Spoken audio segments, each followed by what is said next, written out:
जय जगन्नाथ नमस्कार welcome to RB teacher support मु राधा सार आपण मानक सामने नुआ टॉपिक नुआ वीडियो आशा करे आपण माने भलर थिबे।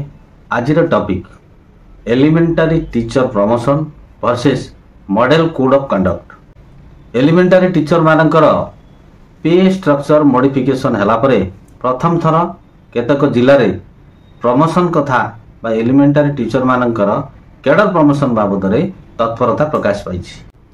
डायरेक्टरेट ऑफ एलिमेंटरी एजुकेशन तरफ केतक जिला को चिठी कर सूचित करा जायछि सेमानकर फाइनल ग्रेडेशन लिस्ट आ डीएलपीसी रो प्रोसीडिंग डायरेक्टरेट ऑफ एलिमेंटरी को पठेबा पई केबे सुधा ये कार्यक्रम सारिबा को पड़िबो बा फाइनल प्रपोजल डायरेक्टर को पठाइबा को हबो एवं सेथिरे कोन कोन कार्य आउ करिया पड़िबो डीएलपीसी रो अप्रूवल मध्ये पठाइबा को पड़िबो ये संपर्क रे आज रो वीडियो डिटेल्स आलोचना करा जायछि। आपण माने वीडियो को स्किप करिवे नाही शेष पर्यंत निश्चित भाव देखिए देखिले समस्त कथा आपण माने जानि परिबे। जदि एही चैनल को प्रथमे के विजिट करूथांती ताले चैनल टी को सब्सक्राइब करी नोटिफिकेशन बेल ऑन कर दियंतु जा फल जेतेबेले अपडेट वीडियो एही चैनल रे आसीबो प्रथमे नोटिफिकेशन रे आपण तार सूचना पाइ जिवे एवं देखि परिबे।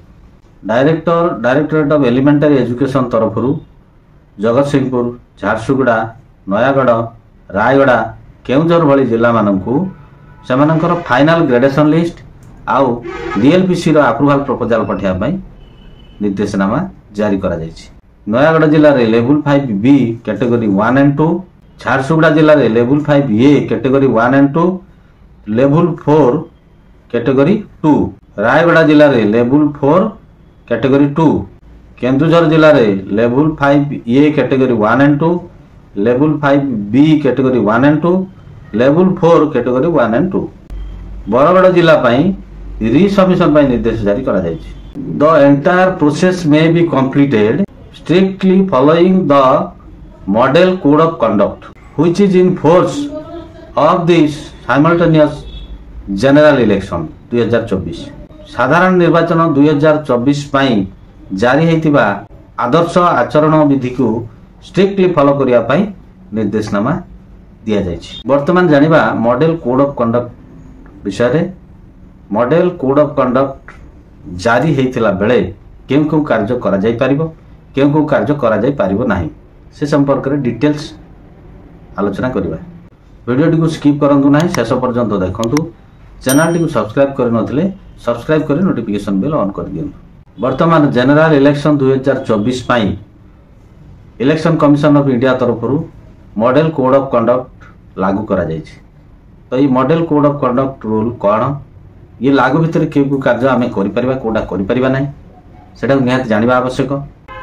मॉडल कोड ऑफ कंडक्ट लागू हेतिला बेले गवर्नमेंटल वर्क केमिति कार्य हुए से पई मॉडल कोड ऑफ कंडक्ट रे कौन रहिछि से विषय रे आपण माने जानि रखंतु। Model code of conduct clarification rule 13 रे स्पष्ट भाव रे लिखा जायछि the following type of existing works can be continued by the government agencies without reference to the election commission after the model code of conduct comes into force.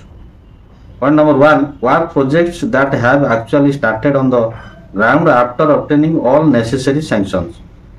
Beneficiary projects where specific beneficiaries by name have been identified before coming of the model code of conduct into force. Registered agencies, registered beneficiaries of MGNREGA may be covered under existing project.